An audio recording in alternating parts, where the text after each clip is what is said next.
মুভির শুরুতে দেখা যায় ভারতেরই কোনো একটা গ্রামে এক মা যার নাম নীলা, সে নিজের ছোট্ট ছেলেকে হনুমানের গল্প শোনাচ্ছে যে হনুমান যখন ছোট ছিল একদিন তার বড্ড খিদে পেয়েছিল। এমনিতে উনি জঙ্গলের যে কোনো ফলই খেতে পারতেন, কিন্তু ওই দিন তার নজর পড়ল দূরে গাছের ওপরে থাকা একটা চকচকে রসালো আমের ওপর। তারপর উনি এক লাফ দিয়ে হাওয়ায় উড়ে চললেন দূরে সোজা ওই ফলের দিকে, শুধু এটা দেখার জন্য যে ওটা আসলেই কোনো আম নয়, ওটা উত্তপ্ত সূর্য। ভগবানেরা তার এই কর্মের জন্য হনুমানের থেকে তার সব শক্তি ছিনিয়ে নেয়। এইবার দৃশ্য বদলায় আর আমাদেরকে মুম্বাই শহরের মতন ইয়াটানা নামের একটা কাল্পনিক শহর দেখানো হয়, যেখানকার একটি ফাইট ক্লাবে জোরদার লড়াই চলছে। কোবরা নামের একজন ফাইটারের কাছে এই মাঙ্কি মুখোশ পরা ছেলেটা একভাবে মার খেয়ে যাচ্ছে। তোমাদেরকে জানিয়ে দিই যে এ হচ্ছে সেই বাচ্চা ছেলেটা যার নাম কিড, যাকে ওর মা নীলা হনুমানের গল্প শোনাচ্ছিল কাহিনীর একদম শুরুতে। কিন্তু তারপর তাদের সাথে এমনই কিছু খারাপ ঘটনা ঘটেছে যে কারণেই ছেলেটা আজ এখানে। সেই ব্যাপারে আমি একটু পর আসছি। আপাতত কোবরা এখানে মাঙ্কি মুখোশ পরা ছেলেটাকে ঘায়েল করে ডাউন করে দেয়। এইবার এখানে এই ফাইট ক্লাবে টাইগার নামের এই লোকটা আসে, যারই এই ক্লাবটা। টাইগার এখানে থাকা সকলকে তার ক্লাবে স্বাগত জানায় এই বলে যে টাইগার মন্দিরে আপনাদেরকে স্বাগত। এটা একটা পবিত্র জায়গা, কারণ আপনাদের মধ্যে অনেকেই মুসলিম, অনেকেই হিন্দু, আবার খুঁজলে হয়তো কিছু খ্রিস্টানও রয়েছে। তবে এই ক্লাবে আমাদের একটাই ঈশ্বর, যা হলো ইন্ডিয়ান রুপি। টাইগারের পর আজকের বিজয় ঘোষণা করে দেয় কোবরাকে। কিডের পর চুপচাপ ভিতরে চলে যায়, কারণ ওর আসল উদ্দেশ্য অন্য কিছুই। ওর মুখ থেকে রক্ত ঝরছে, সাথেই ও নিজের একটা ভয়ঙ্কর অতীতকে মনে করছে, যেখানে দেখা যাচ্ছে একজন ইন্সপেক্টর দাঁড়িয়ে রয়েছে এবং তার সামনে আস্ত একটা গ্রাম দাউ দাউ করে জ্বলছে। একটু পর টাইগার সেখানে আসে। টাইগার কিডকে কিছু টাকা দেয়। কিড বলে এটা তো অর্ধেক, এই টাকায় হবে না। টাইগার ওকে বলে আরও 50% চাইলে রক্ত ঝরাতে হবে, এই জন্যই এটাকে ব্লিড বোনাস বলে।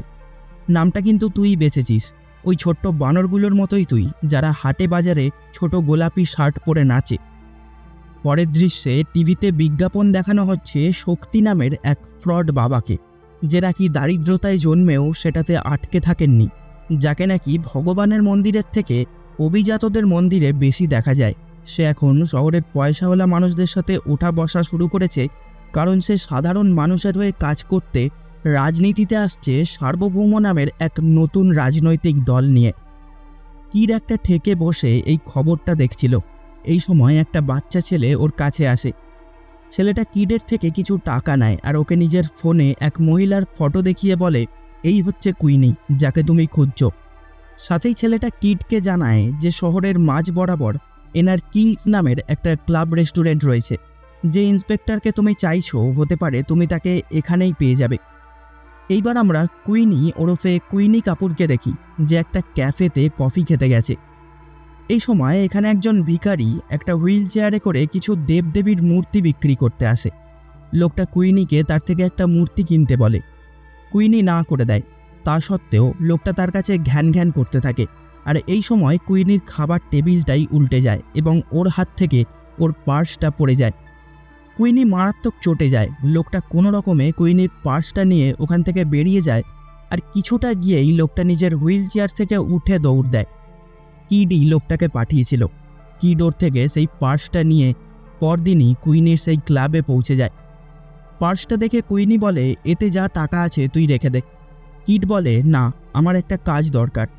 কুইনি বলে তোকে দেখে তো টাকি মাস্টারের মতো লাগছে, তোর কাছে তো বায়োডাটাও নেই যে আমি তোকে কাজে রাখবো। কিড তখন তাকে নিজের হাত দুটো দেখায় যে এটাই আমার সিভি। দেখা যায় ওর হাতগুলো পুড়ে গেছে। দেখে মনে হচ্ছে বিভৎস কোনো আগুনের তাপে ঝলসে গেছে ওর হাত দুটো। কুইনি ওকে ওদের ক্লাবের সুইপার হিসাবে কাজে রেখে দেয়। কুইনির ঠিক পিছনের দেওয়ালে কিড লক্ষ্য করে সেই ইন্সপেক্টরের সাথে কুইনির একটা ফটো ফ্রেম লাগানো রয়েছে, যে ইন্সপেক্টরকে ও খুঁজছে। কিড আর কোনো কথা বলে না, ও চুপচাপ নিজের থাকার জায়গায় চলে আসে। রাতে কিড নিজের মায়ের সাথে কাটানো মুহূর্তগুলো মনে করতে করতে ঘুমিয়ে পড়ে। এবার পরদিন থেকেই কিড কুইনির সেই ক্লাবে কাজে জয়েন করে। ও ক্লিনিং করছিল, এই সময় আলফনসো নামের এই ছেলেটা ওর সাথে দেখা করে আর ওকে এটা সেটা বলে ওকে নিয়ে খিল্লি করবার চেষ্টা করে। তবে কিড ওকে তেমন একটা পাত্তা দেয় না, আর ও এখানে নিজের নাম বলে ববি। কিড এরপর নিজের কাজ সেরে সন্ধেবেলায় একটা পানের দোকানে যায় আর সেখানে একটা সাদা পান চায়, সাথেই বলে রাজু স্পেশাল। একটা বাচ্চা ছেলে এই সময় এখানে আসে আর কিডকে অনেকটা ভিতরের একটা বেআইনি বন্দুকের দোকানে নিয়ে যায়। বিক্রেতা ওকে একটা চাইনিজ বন্দুক দেখায়, যেটা কিডের পছন্দ হয় না। কিড তার থেকে একটা ছোট বন্দুক চায়, যেটা অনেক বেশি কাজের হবে। সেই জন্য লোকটা ওকে 38 ক্যালিবারের একটা রিভলভার দেয়। কিড এই বন্দুকটা নিয়ে ওই ক্লাবে যেতে পারতো না, কারণ ঢোকার সময় আর বেরোনোর সময় প্রত্যেকের চেকিং করা হয় সেখানে। কিড পরদিন কাজে গেলে দেখে কুইনি আজ সীতা নামের একটি মেয়েকে খুব খারাপ ভাষায় গরম নিচ্ছে। কুইনি সীতাকে বলে যে আমি যেটা বলবো তোমায় করতে হবে, কারণ আমি তোমায় টাকা দিয়েছি। সাথেই দেখা যায় আলফনসো এখানে ড্রাগস দেয়, তাই আজ ও এখানে এসেছে। কিড এখানে খাবার দিতে এসেছিল, সেই জন্য কুইনি ওকে পিছন ঘুরে দাঁড়াতে বলে, আর ও আলফনসোকে বেশ কিছু টাকা দিয়ে বলে সপ্তাহের শেষ, মাল কম আছে, রানা ওর লোকজনদের নিয়ে আসবে, তাড়াতাড়ি আরও মাল পাঠা, আর হ্যাঁ ভিআইপিদের জন্যই শুধু সেরাটা দিবি। এইবার কিড বাইরে আসে আর আলফনসোর পিছনে পড়ে যায়, ওর সাথে কথা বলার চেষ্টা করে।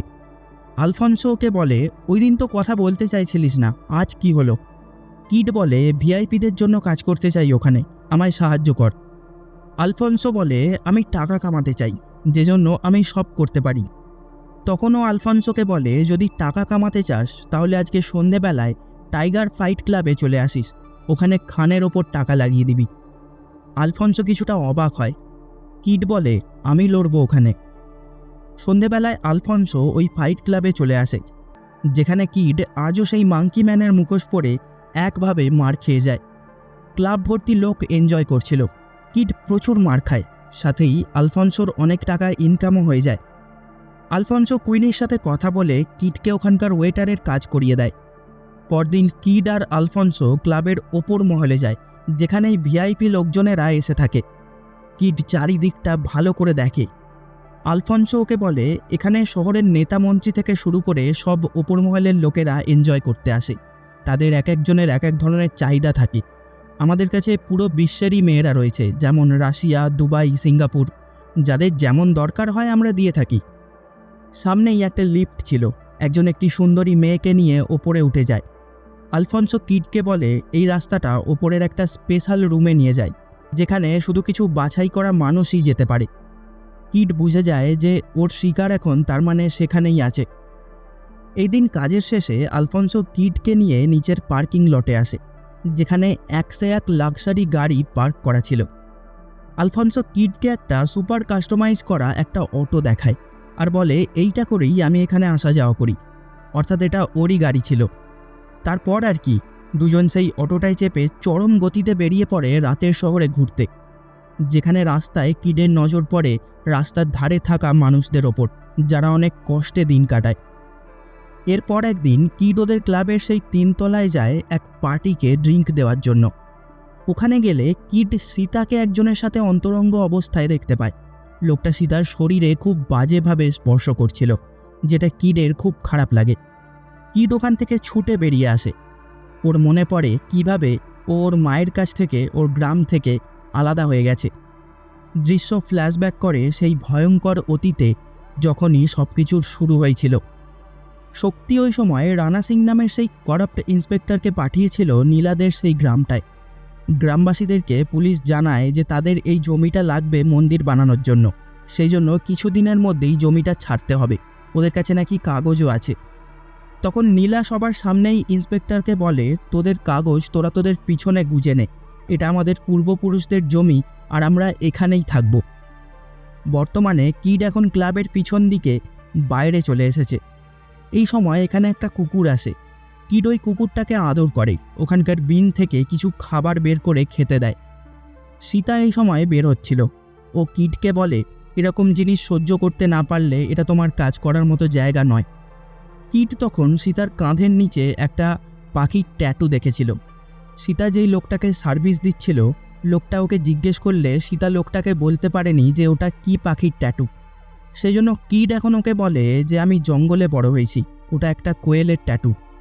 সীতা কিডকে বলে কুকুরটাকে খাওয়ানো বন্ধ করো, নয়তো প্রত্যেক দিন খেতে আসবে আশা নিয়ে।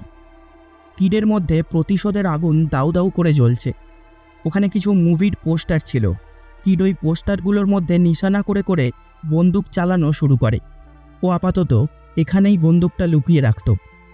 ইতিমধ্যেই কিড ওই ফাইট ক্লাব থেকে আর এই ক্লাবটায় কাজ করে করে বেশ কিছু টাকা জমিয়ে ফেলেছিল। সাথেই ও কুকুরটাকে প্রত্যেক দিন খাবার দিত আর কুকুরটা ওর বন্দুকটা এনে দিত।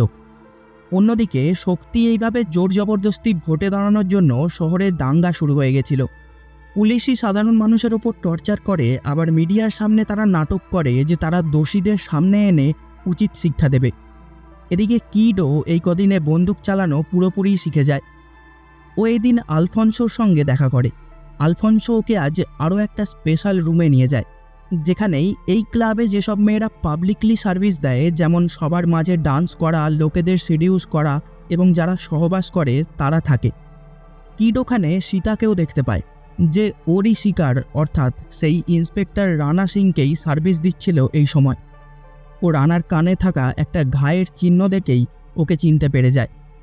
কিড ওখান থেকে সোজা ওয়াশরুমে চলে আসে আর নিজের রাগ মেটানোর জন্য চিৎকার করতে থাকে। ওখানে একটা ব্লিচিং পাউডার রাখা ছিল। কিড সেই পাউডারটা কিছুটা ড্রাগসের সাথে মিশিয়ে নেয়। বাইরে দেখা যায় রানা আর ওর লোকেরা আলফন্সোকে ড্রাগস আনতে বলে ওকে নিয়ে উল্টোপাল্টা কথা বলে মজা ওড়াচ্ছে। ওরা আলফন্সোকে এখনই আরও ড্রাগস নিয়ে এসে দিতে বলে। এই সময় কিড রানাকে সেই ব্লিচিং মেশানোর ড্রাগসটা দিয়ে চলে যায়। রানা যখনই সেই ড্রাগসটাকে ইন করে, ওর নাক মুখ থেকে রক্ত বের হতে শুরু করে। রানা কাউকে কিছু না বলে সোজা বাথরুমে চলে যায়। রানা সেখানে নাক পরিষ্কার করছিল।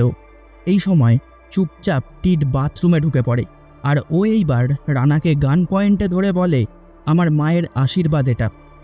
এখানে দুজনের মধ্যে চরম ফাইট হয়। সাথেই এখানে আরও একজন রানারই কলিগ আগে থেকেই ছিল, সেও কিডকে মারার চেষ্টা করে।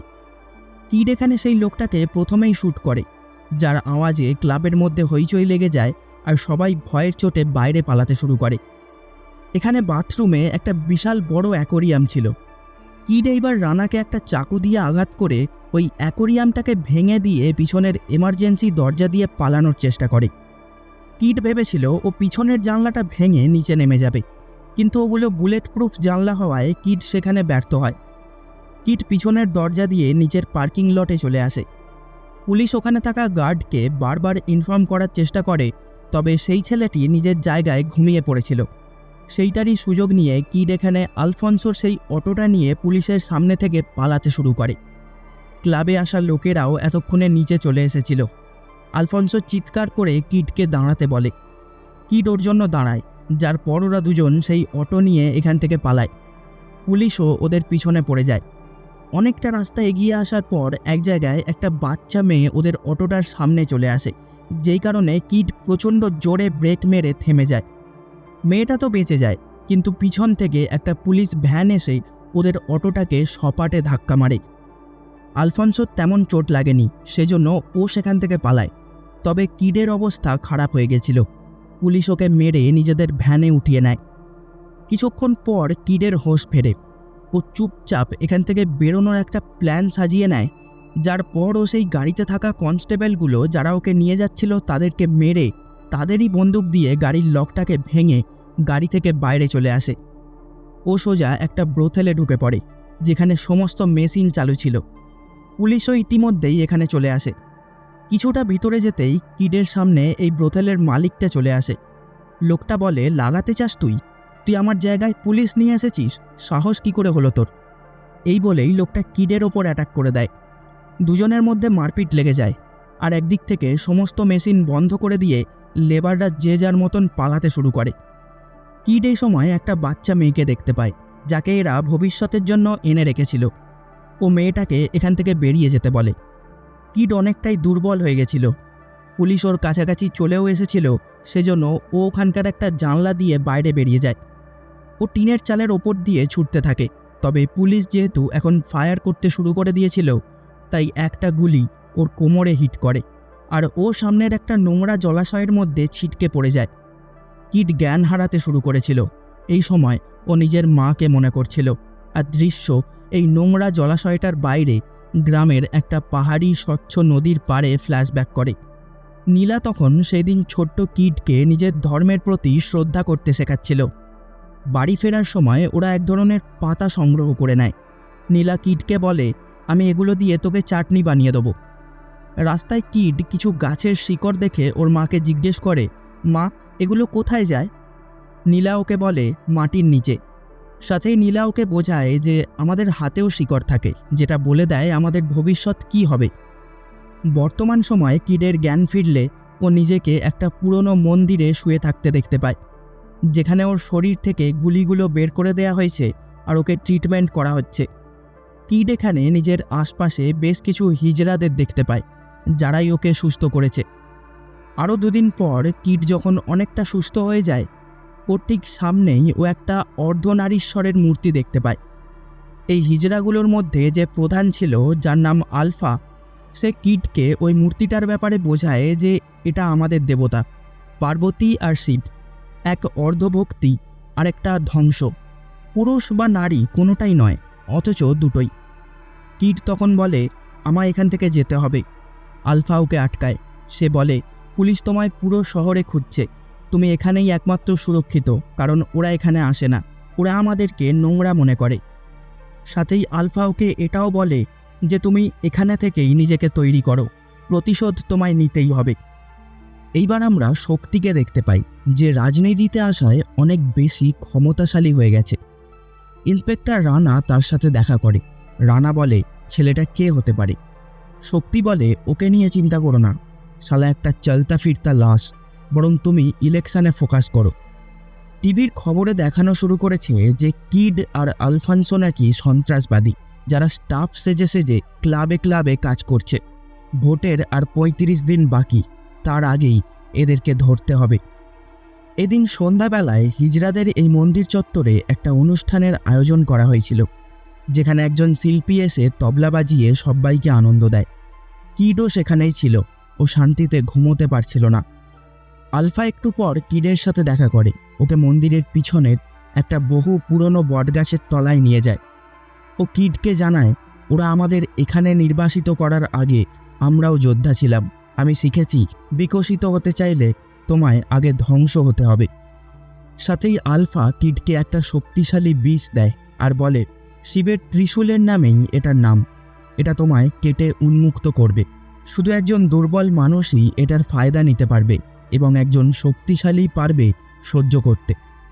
কিড রাজি ছিল। আলফা সেই বিষটা ওর শরীরে ছিটিয়ে দেয়। দেখা যায় মারাত্মক শারীরিক যন্ত্রণার সাথে একটা হ্যালুসিনোজেনিক অভিজ্ঞতার মধ্যে দিয়ে আলফা কিডের বুক চিরে ওর সেই সময়টার মধ্যে ওকে নিয়ে যায়, যেই সময় কিডের মায়ের মৃত্যু ঘটেছিল। দেখা যায় ওই সময় ওদের গ্রামের একটা মেলায় পুতুল দিয়ে রামায়ণের নাটক চলছিল। নীলা কিডকে নিয়ে সেই নাটকটা দেখতে এসেছিল। নাটকে রাবণ যখন সীতার ক্ষতি করতে চায়, তখন হনুমান সেখানে এসে রাবণকে মেরে সীতাকে রক্ষা করে।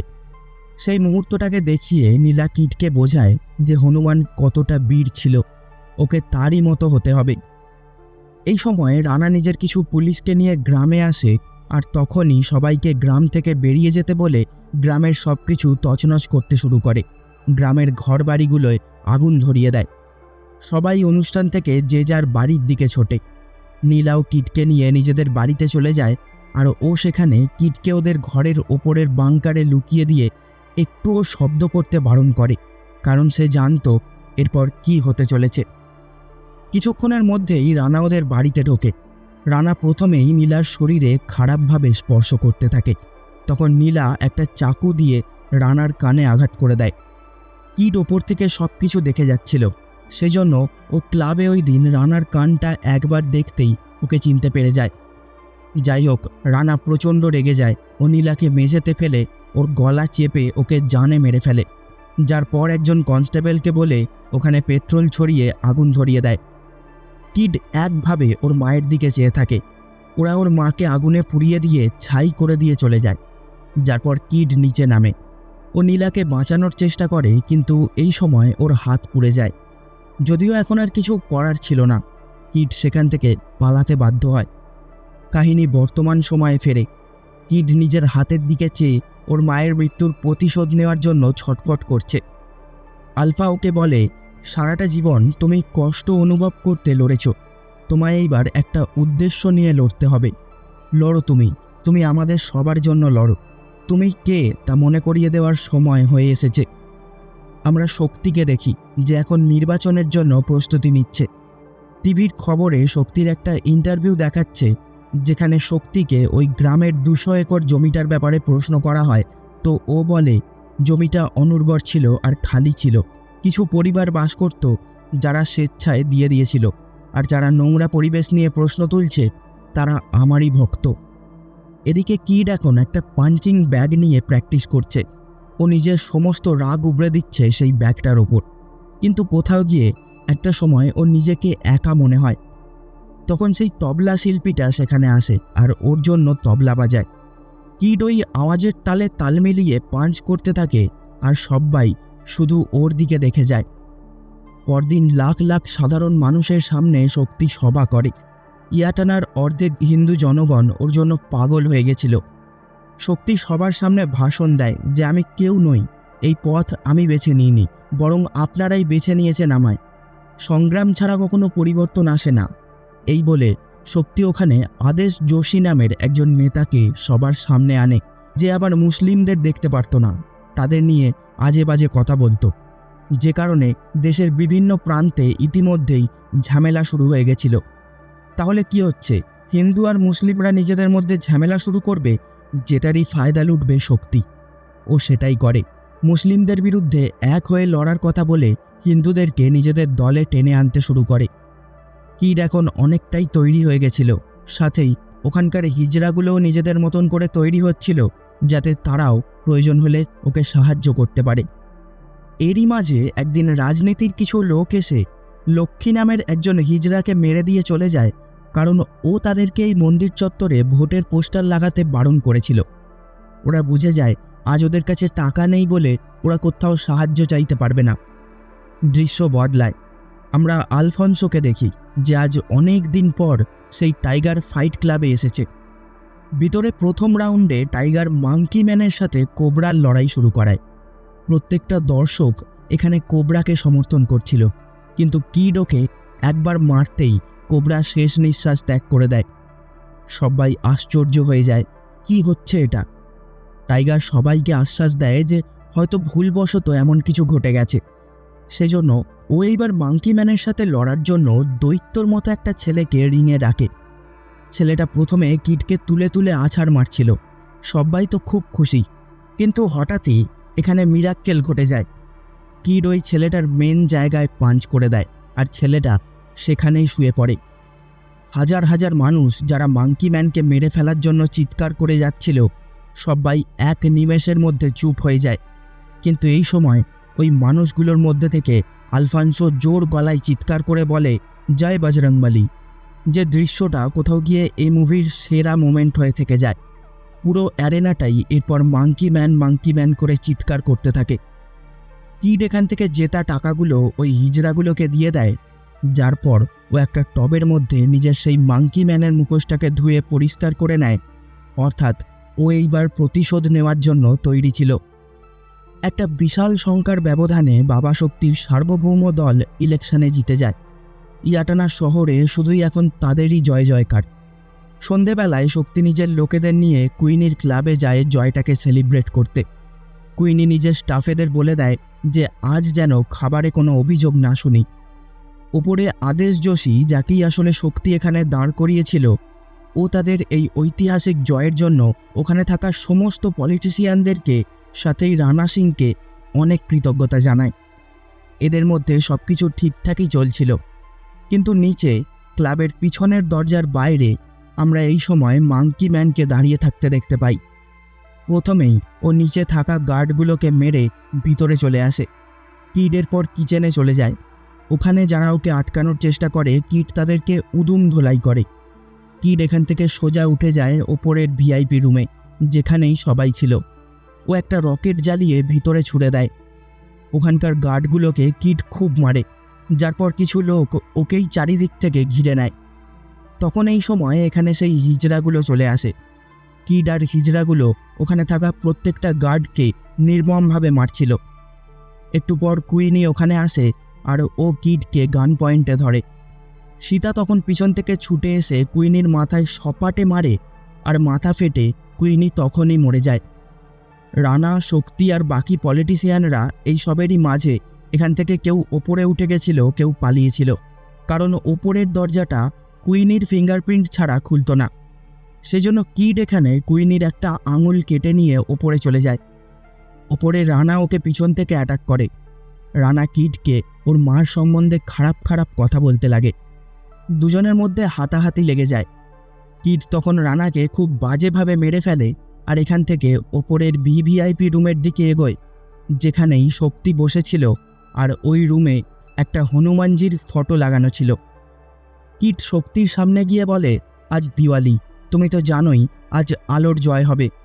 সাথেই কিড ওকে বলে যে তোমার নিশ্চয়ই আমার মা আর সেই গ্রামবাসীগুলোর কথা মনে আছে।